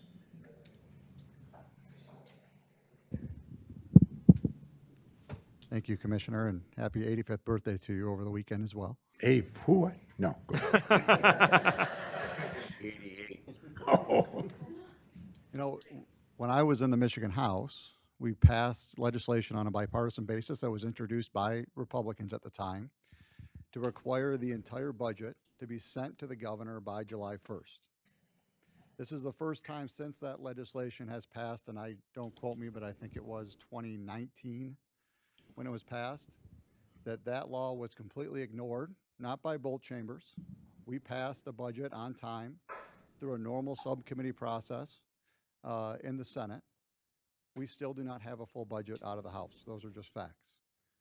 And what it showed was that that law has no teeth in it, that a leader can just blow past that law and it will have no impact. Now, if anybody else here were to break a law, there would be a consequence. And so I think we should add some teeth to that bill. I think we should say that if we can't get the work done and send a budget to the governor by the intended statutory deadline on July 1, then maybe our pay should be cut, or maybe there should be other implications, because we have a duty to get the work done, and frankly, it was just proven this year that people will just blow by that and nothing will happen. Now, there is a constitutional deadline of October 1. If we do not have a budget passed by October 1, there's no other mechanism within state government other than a shutdown that will cost precious resources to this county and all across the state. None of us sitting here today want to see that happen. But there's no, Congress for years has worked on continuing resolutions and hasn't passed a real budget, and we've all seen what a mess that is. Now, thankfully, we have to have a balanced budget here in the state. We don't deficit spend, and we don't have continuing resolutions. That's a good thing, but that means we need to get a budget done. We should have had it done by July 1. I agree with you. Our schools should know what their budgets look like right now, but we have to get it done by October 1, or there will be severe consequences. We're already starting to see that happen today. Schools are making choices. I know for my children that are in public school, we received notice from our school that the lunch program will run through September because that's when they have funding for it. And if the legislature doesn't get their act together and pass the necessary funding, they will not continue that program. Now, that's important to a lot of families across all of our communities. And so they're making decisions about school nurses and health care that's necessary for some students in our schools. They're making decisions at the local level about all kinds of different things. You guys have to pass a budget here, and you don't know what your revenue sharing is going to look like from the state as well. And so I think there's real implications here that should be addressed. The deadline existed for July 1. It just wasn't followed. And to clarify, I'm not holding folks in this room responsible because most of this is happening at the leadership level, the decisions on how we proceed. I'm not holding anybody here. I think we have a good working relationship. Also, I'd like to comment, it's very nice that we can get both sides of the aisle here. That shows unity. And if you look at our board up here, we have great cooperation from both sides. And I'm proud to say the state does the same thing. But let's get united so we solve the problems of the people and not solving the problems of our own individual needs. And it's important that we stay united here for many years to come, But thank you for all being here today. Thank you. Yeah, and Jim, just to follow up, I would agree. Holding our pay back if we don't have the budget passed, I think that's a good tool. I think that might have kept everybody at the negotiating table. They on do it July here. 4th. Unfortunately, that's not something we have right now. We did have like a shutdown prevention plan. So we did pass something to say like, all right, we'll at least fund the bare essentials. Now that's not a budget. That's, state police. That's some of like the absolute just essentials, right? So we did pass that. That was not a budget. That was like, all right, if things go past October 1, we at least have things that can still continue.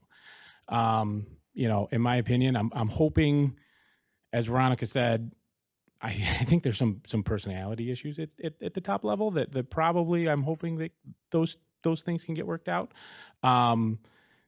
I think we'll have our budget out here in the next, hopefully here in the next couple of weeks, and then that will help drive everybody a little bit more to the table.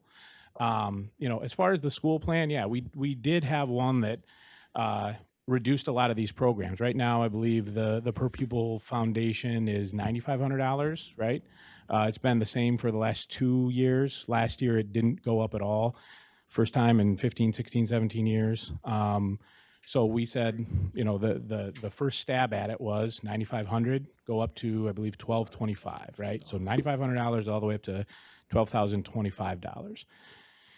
You want free lunches? Pay for free lunches. If you want, X program, then that's something that we're kind of giving more local control to school boards to say what's important in your school district, because what's important in Warren isn't going to be important in, Rochester, and what's important in Rochester isn't going to be important all the way up in Muskegon, and what's important in Muskegon isn't going to be important in Escanaba. So try and give a little bit more local say-so. That was really what the attempt there was. Now, that's clearly not, the Senate will make changes, and obviously the two leaders are going to have to make some changes in the Senate, and the governor's going to have her input. So that will get changed. We'll see kind of what the end product is, and we can always have our influence, especially if you guys have input on something that you think is something that you think we need to put our fingerprints on. So.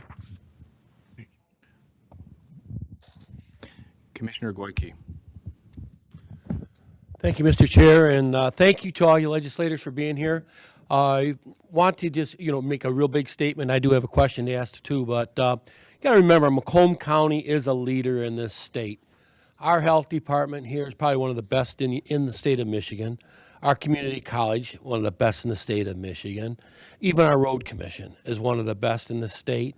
And our ISD is by far the best in the state of Michigan. We have a lot of great things, and we should all be proud of that. And that's always, I'm happy to see the legacy of all of us, the legislators working together for Macomb County.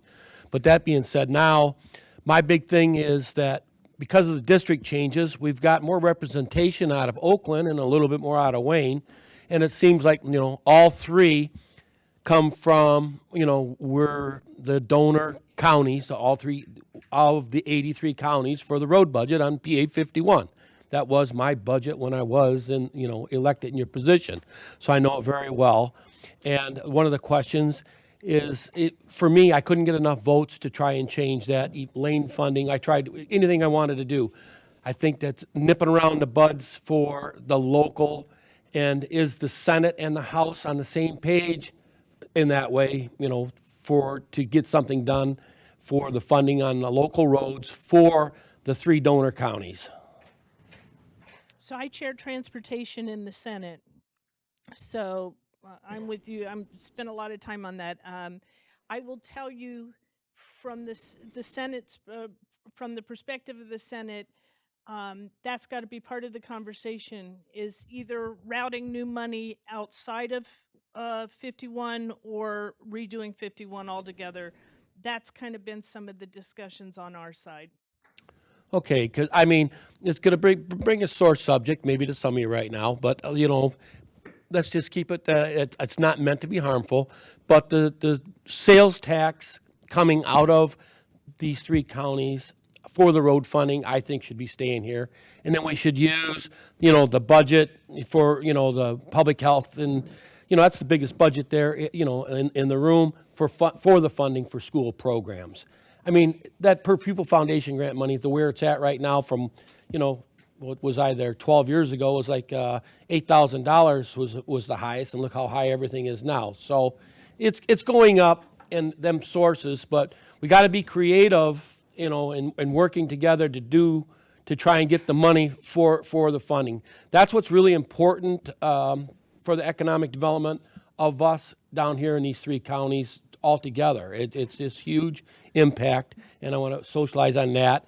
And then the other point I wanted to make to the Honorable Ms. Swift, working on behalf of Senator Peters, make sure you remind him Lake St. Clair's is part of the waters of the U.S., and we need funding from the federal government to help do that cleaning. And also on Oakland County, you know what, you guys have to really sit down and work on about combined sewers. You know, it's a big monkey on the back of all the old infrastructure in everywhere. So fix the problem where it's originated from, and Mother Nature will do a lot of cleaning on her own. And as most of you know, I was working for Candace, and I found all these problems, and I bailed because it's like, we need more money.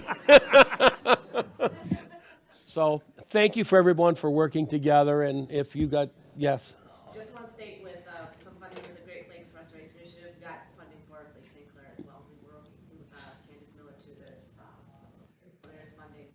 Okay, you know, one other side note, I don't know, do we have real-time water monitoring still being taken in effect? You know what those sites, do you know on that, Kev? There was a grant in last year's budget, don't hold me to the amount, that went to Semtech to rebuild that system. Most of the sensors and all the equipment that was built in the early 2000s, unfortunately, was mothballed. Yeah. Put away, it was outdated, it couldn't be restored, so they're working, Semtech working to put that back together. Okay, SEMCOG is. And that's unacceptable. I mean, we got the water, the Great Lakes and everything, it's like. Well, it runs through St. Clair, Macomb, and all the way through. Yeah, I know. So that was a way to bring the Well, at least you got it going. So that's 'cause it's very important. Thank you. And Commissioner Goyke, I just want to mention Representative Germaine and then Rep Robinson, who he couldn't be here today. He was actually going to send his staffer. Unfortunately, his father was having some serious health issues, so he unfortunately couldn't be here today. But he did plan on sending him. They've both done very much some yeoman's work on the interceptor issues between Oakland and Macomb. And you mentioned some of the Oakland County legislators in the room, and I know we have 2 that also represent some Oakland County portions. The Oakland County legislators that we've worked with have done a great job of coming to the table and really helping us with this issue, to understand it, to see where this issue is, why it's there, how old it's been, and really how expensive it's going to be. Unfortunately, I think we have a bit of an issue at the top level in Oakland County. Commissioner Miller's counterpart on that side, who unfortunately doesn't really want to recognize that there's an issue. And when you don't have somebody there who doesn't want to recognize that there's an issue, it's hard to go to the state or federal levels to ask for other dollars. But I do want to say I really, truly appreciate the legislators in Oakland County, the legislators who share Oakland and Macomb County, because they have really been fantastic team players on both sides of the aisle. So. I'll give you some history. I started on that issue against the Red Run Drain in 1990. All right, 34 years I've been working on that. We started the swim program in Macomb County. We fixed all the septic fields all around because they blame the septic fields. And it's like you can go out there and still see the torpedoes coming down through the Red Run Drain. It's like it's a passionate thing. Well, you'd be proud, Representative Goyke, because we are continuing your legacy. Yeah. Commissioner Romano. So I wanted to add a couple things here. I mentioned earlier a microplastics bill, and what that it's a part of a 3-bill package, and what my bill specifically does is set up statewide research and monitoring of microplastics in the water. And I wanted to mention too that Representative Greene and I are working on a roads funding plan that, you know, hybrids and electric vehicles don't pay the same as combustion vehicles. There's no parity there.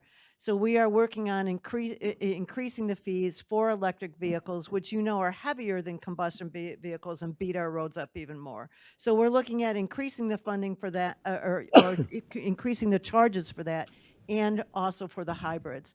We hope those bills come out, you know, if we're lucky this week. So there are some measures being taken on both these subjects right now. Commissioner Romano. Thank you, Chair. Say Germaine. Good afternoon, Maybe everyone. Hold on Listen, one thanks second, for coming. Commissioner, Better hold on you one come sec. today. Hold Who's on one coming? sec, Commissioner. I apologize. Too late. Say We only got Germaine. about 15 minutes Say left. something there. I thought I would help clarify the MWOLI. So Oakland County, it's not just about the quality of the water that they're dumping into Macomb, but it's the quantity.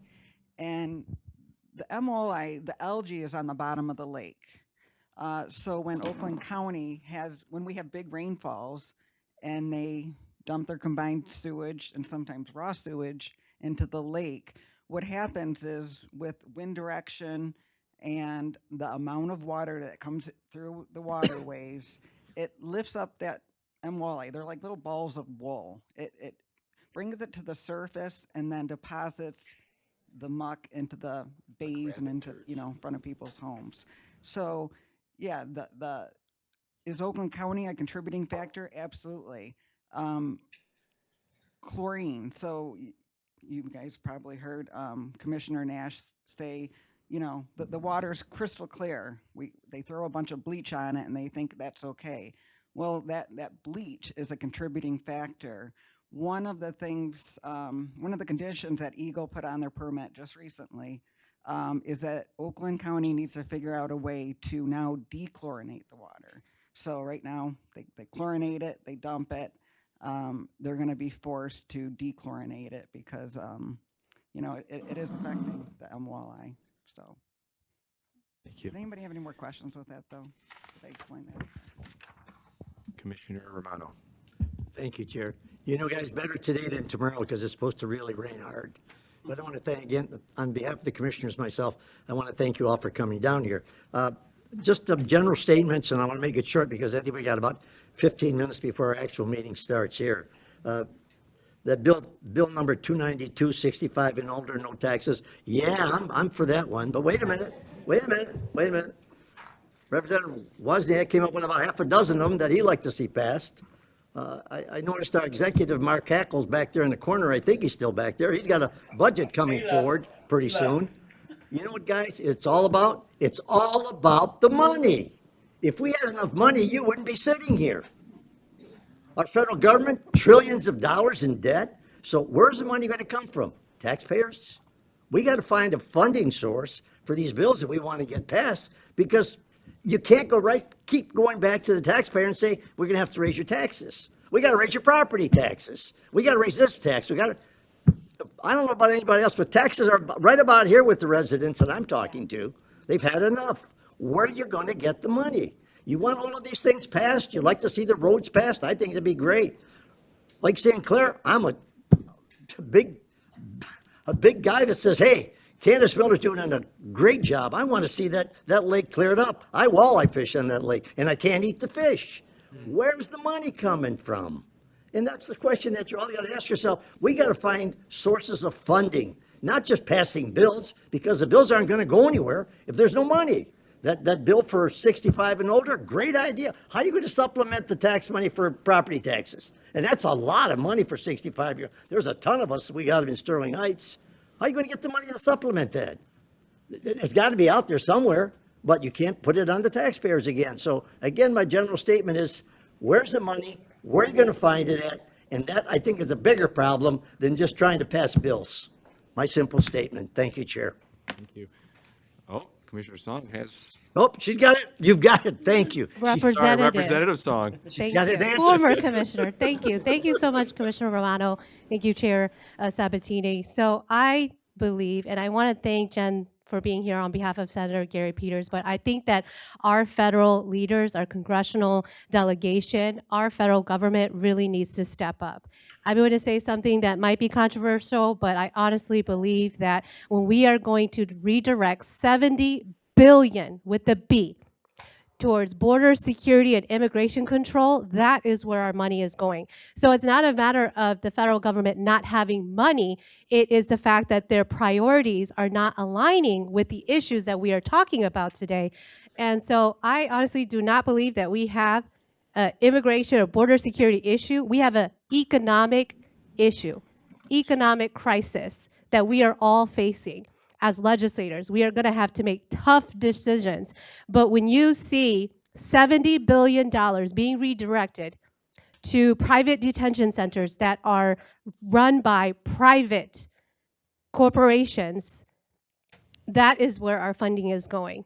And so I would ask that our federal leaders step up because we need help.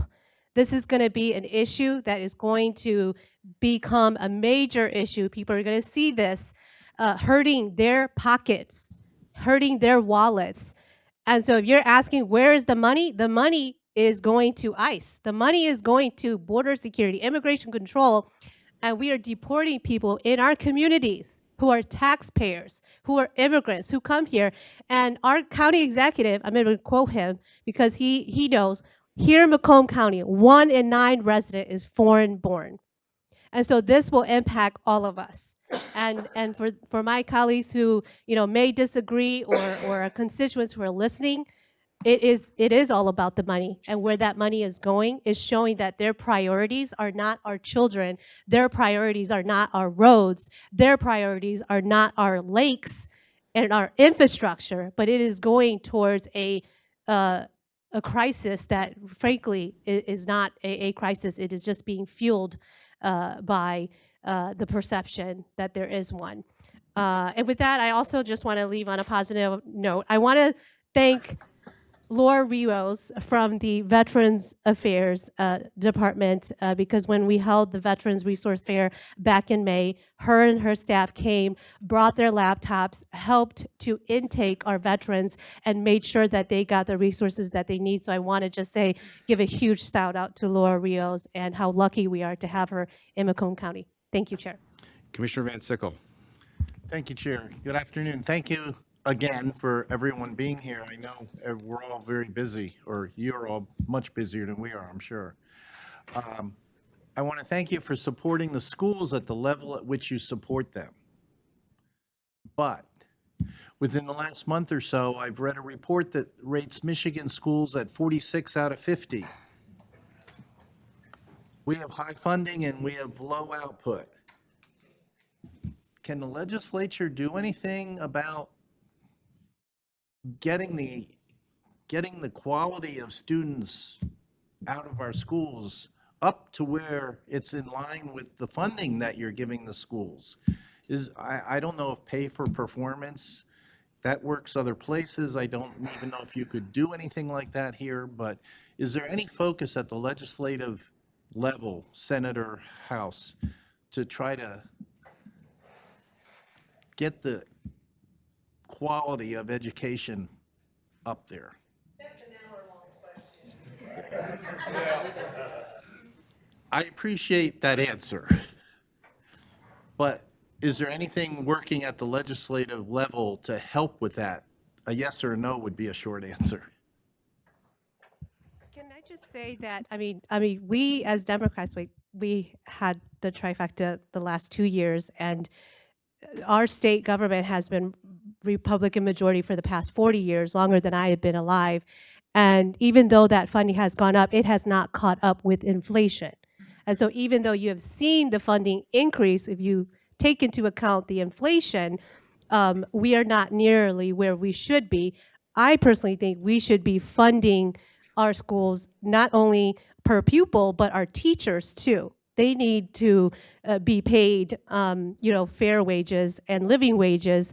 And frankly, there are recruitment issues. People don't want to become teachers, or they're retiring early because of the pay. So I think there are a lot of factors. You would think that throwing more money at a problem would help fix that. But these are very deep systemic issues that we have as a state not addressed for a very long time. And certainly we're doing our best right now to address that. Well, our state as a whole is not going to be competing very well with other states when these reports come out that say our schools are not producing good quality education in our students. So on a national level, I think it would help us compete, help the whole state bring in good quality jobs if we had a better reputation in our schools producing higher quality students. Does that seem to make sense? Chair, I think we've gone from a legislative update to a legislative debate. Well, thank you for your time. Veronica's right, this could take more than an hour because we talked about this in '08, so that's 17 years ago. Just saying. Yep. Well, Commissioner Van Sickle was the last person on my list. So just some closing thoughts. Thank you, everyone, again, for attending. You're our representatives from Macomb County. Keep Macomb County first. That's all we can ask for. Yeah. We're here to help you in any way, shape, or form. But we obviously look to you, all of you, to help Macomb County every single day that you're there representing your residents. So, and obviously we've always been very united here as our representatives that are here, and even our former representatives that sit next to me. It's always been a very good working relationship amongst all of you. So continue that. That being said, we have a motion on the floor. Please vote.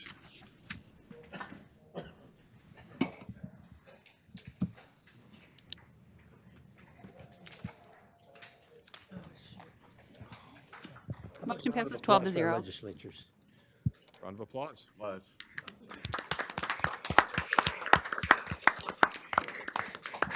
Okay, next is public participation. This is an opportunity for the public who those that like to speak for a maximum of 3 minutes on any item. Anyone from the public like to speak? Right at the podium. Again, my name is Greg Murray. As a former Macomb County Board of Education president, I am appalled at the idea that they would shift money within the educational budget to increase their per pupil allocation and eliminate feeding our kids. I don't know if the majority of people voters know about that. That has not been very well publicized. And I'm going to make it my business. Some of you don't know me. Some of you do. I'm going to make it my business to make sure that I let people know about this disingenuous reallocation of money. Our kids, all of our kids, should be entitled to food. We know that certain school districts in this state will benefit much more than other school districts who don't have the resources. That is appalling. And I hope each one of you representatives here fight that if you can. Stop that if you can. When I was a school board president in Mount Clemens, feeding those kids was extremely important to their ability to pay attention. Not just so much the nourishment, but a hungry child will not learn. And as much as I love Senate Bill 292, like you said, where is the money coming from? I definitely don't want money taken out of the bellies of kids for a per pupil increase. Where are our priorities? Where are our values? A hungry kid is not going to learn. I'm just appalled. And I'm going to spend whatever energy I have You know, I'll have to split between SB 292. And because it might be the grandparents might have to feed the kids. You have 30 seconds. All right, I'm done. Anyone else from the public like to speak? Jennifer Zamarzlik, Sterling Heights. I'm here to hopefully give you an idea for savings on water. A movement to ban fluoride from municipal water is growing. 2 states and over 150 local areas have banned it since 2010. It is an industrial waste product which does affect mental illness. Robert Kennedy has recommended to the CDC to remove it from their guidelines. A suggestion to divert the fluoride funding to other issues that y'all talked about today might be a good idea. The installation of fluoride diverted sounds like a common sense decision. So, thank you.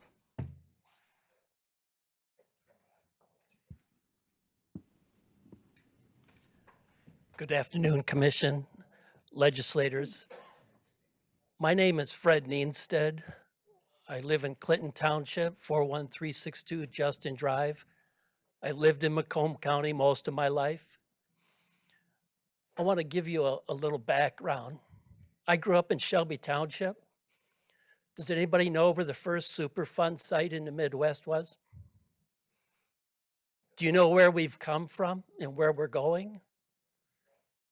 I hope you all understand that it's not an idle description of playing, riding a bike, having a lot of fun, looking at ooze in a swamp that we laughed at and said it glows in the dark. What was that? Fix the problem? What is the problem? Yes, funding's a part of it.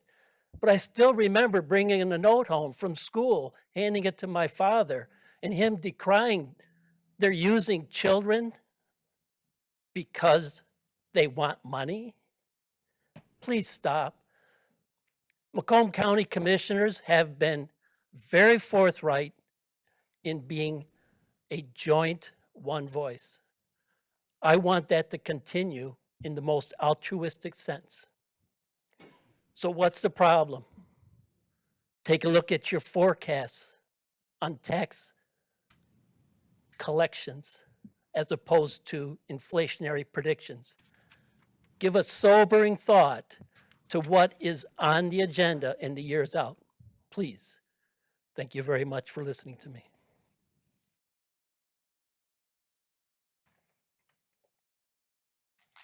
Hello, I'm Michael Zubis Jr. I live at 322 North Avenue, Apartment 1, Mount Clemens, Michigan. I usually solve IT problems, but I'm hoping to be able to solve a government problem today, and that problem is too much money being spent on our roads.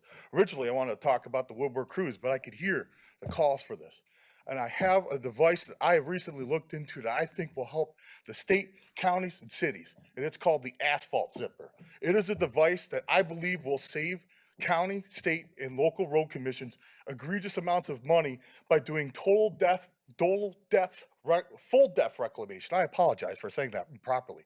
What it is I find it insane that we have been throwing out asphalt for year after year after year when this device literally grinds up the asphalt and turns it into the new base, saving so much money on throwing out old roads. When we could, the whole point of asphalt was to save money on us throwing out concrete. So we should be grinding up the concrete, or not the concrete because it's got rebar in it, but the asphalt and the gravel roads with these devices.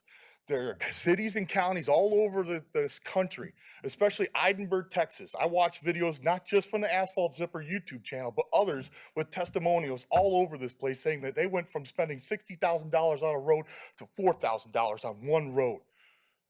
The cost savings could go to the education budget and other stuff. There is an initial cost, of course, with other things.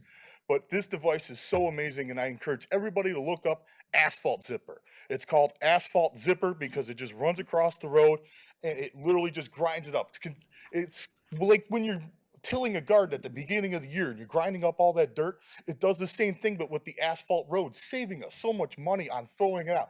Instead of truck after truck after truck throwing out all that asphalt in a landfill, we take that asphalt, put it back into the road, it will save us money. And with gravel roads too. Gravel roads, all we do is just dump a bunch of dirt on there, and there still is the potholes. I'll be driving down Washington when 26 turns into Washington, is that dirt road, my back of my van's bumping all over the place. I hear my ladder. The asphalt zipper will grind that road up and make it a whole new road for us to pave over. No more potholes and money saved for our kids. Thank you very much. Solving enough problems. Have a nice day, everybody. Anyone else from the public like to speak? Going once, twice. We'll close public participation. Commissioner comments? Seeing none. Take a motion to adjourn.